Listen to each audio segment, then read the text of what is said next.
Hello amazing people, welcome back to my channel. On today's video I'll be showing you how to make this beautiful side slit top. So if you want to see these, then stick around to the end of this video.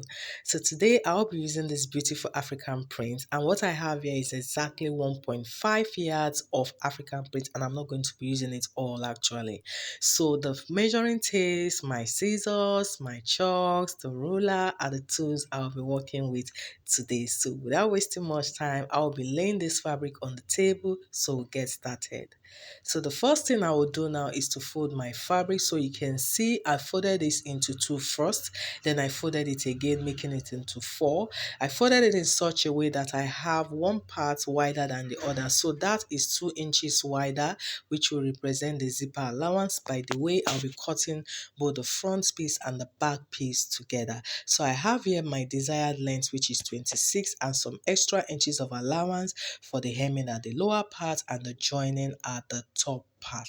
So the first thing I will do now is to take my vertical measurement. So the first measurement, of course, I took was the chest line, which was at 9 inches. Then the next was my bust point measurement, which is what, 11 inches. The next was the under bust measurement, which is 14 inches. And the next was the waistline, which is what, 17 inches. And of course the hip line at 24 inches. So after marking this point, I went ahead to convert all this to a straight line.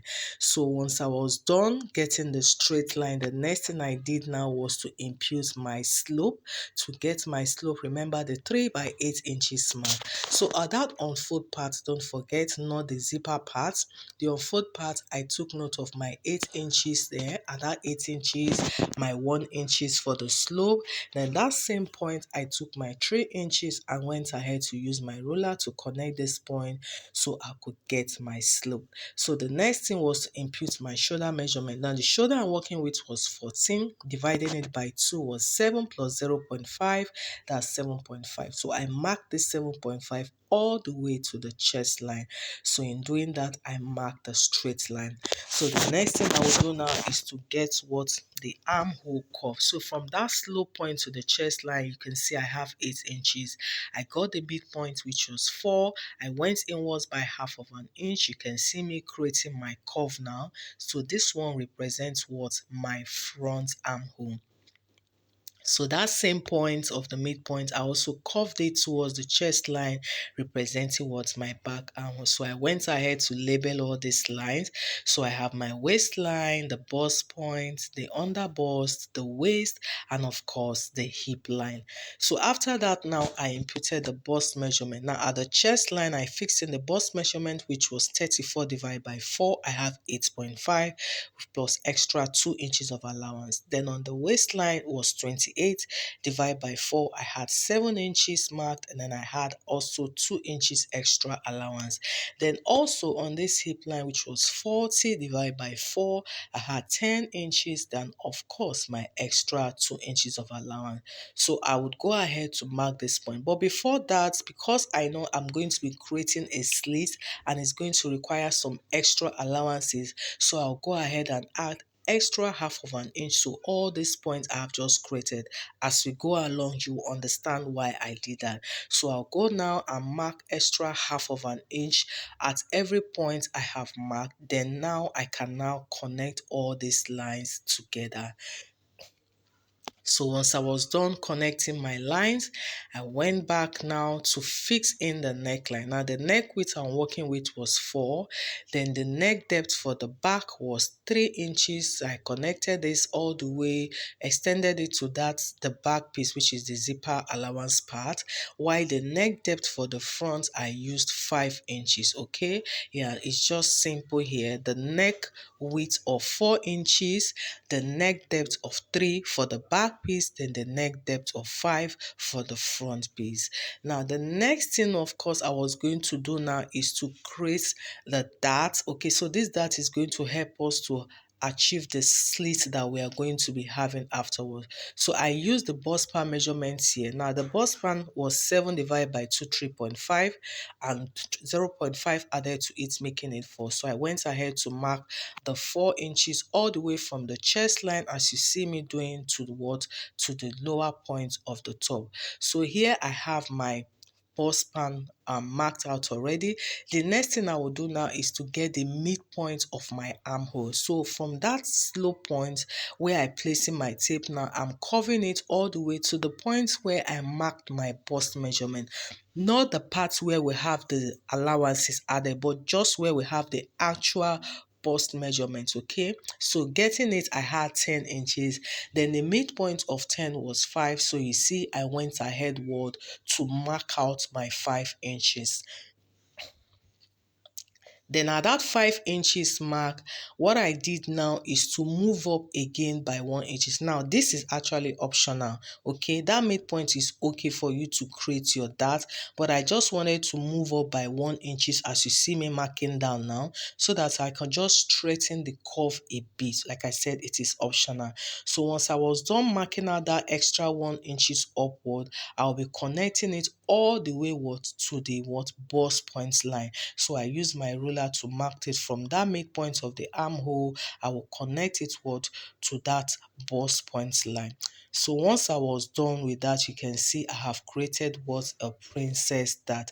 So at that point, all you need to do is just to blend it a little bit, just to eliminate any sharp edges. So of course we are done here, guys. So regularly when you're cutting your princess dart, it's always important to extend that point by 1.5 inches or 2 inches. So what I do here now is to extend that line by 2 inches. Okay, so remember the essence of this is to not have any shortages when we are joining our piece along the armhole line. Instead, you might have excesses to trim out. So from that extra 2 inches, I extended the line. You can see I will now create my new armhole. So I'm connecting it all the way to my actual bust measurements. Okay, and here, guys, we're done with this drafting. So the only thing left now is to call this entire piece up. Guys, at this point, if you have not liked this video, please go ahead and like it. I will appreciate it a whole lot. Thank you, guys. So once I was done, now the next thing I did was to eliminate any zip flop. Okay, so I went inwards by 1/2 inch at that waistline, and I extended the line, so just to eliminate any zip. So of course, guys, the next thing will be to join this entire piece together. So if I was going to use a lining, definitely you cut out a lining for the entire piece, okay, and use it to turn it all together. But in this case, I wasn't going to use a lining. I was just going to use a bias tape to hem the neckline. So I'll be taping the neckline for both the front piece and the back piece. Then after that, I'll be joining the sides, okay, the side that I'll be joining every piece together. Then at the back piece as well, I will also go ahead and fix in my zipper. So yes, so once I was done with that, you can see I have my neckline taped. I also have the side, so I have this in one piece now. You can also see the back piece as well. I've also gone ahead to fix the zipper, so I have these two pieces in one piece. So well, guys, we're like almost done with this now. So the next thing now will be to create our side dart. Now you can see when I turn this to the back side, if you look at my hemming, I actually use 1 inches. Now this is the reason why we added that extra 1/2 inches after drafting out our bodies. Okay, so this is for us to be able to fold in, have enough fabric to fold in for our slits.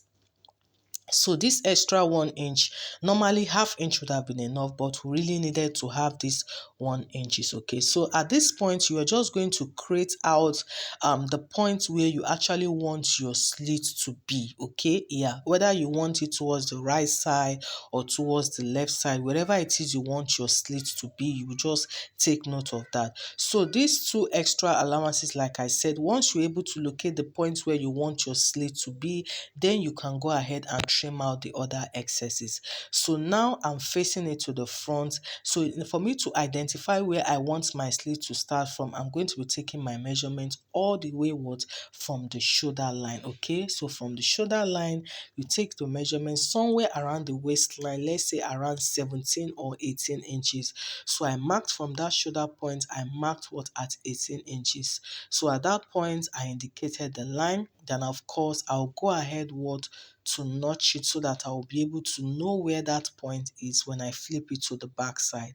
Okay, so at that point, flipping it to the other side, you can see I was able to also indicate that seam line. So this is where my slit is actually going to stop at. So that point now to the lowest point, I'm going to be opening this up. Yes, so I'll be opening this up so that I'll be able to have that side open for my slit. So once I was done, I will also go ahead to back stitch that side properly so that we can have it totally in place. So guys, at this point now, you can use your ironing to straighten this out. You can see how I'm spreading it. So just use your iron to hold this in one piece. Okay, yes, and of course, once you're done, all you need to do is to fold that place you have the slit.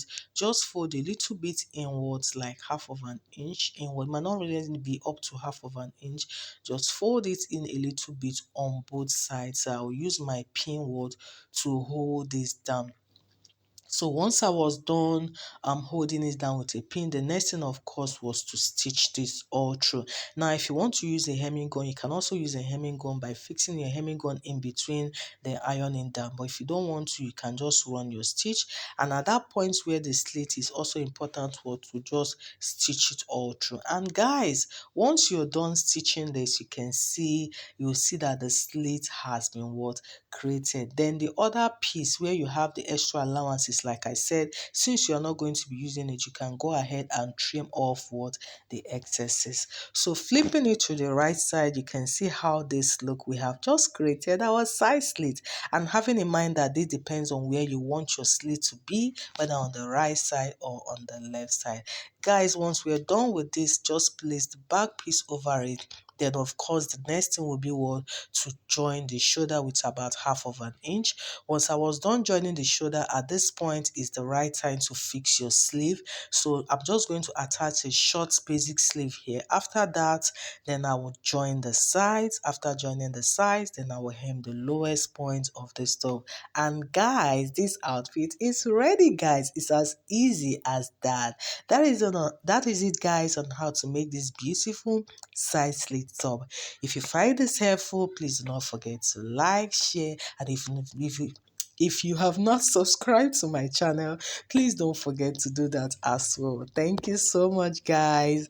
See you on the next video, guys. Have a beautiful day. Bye.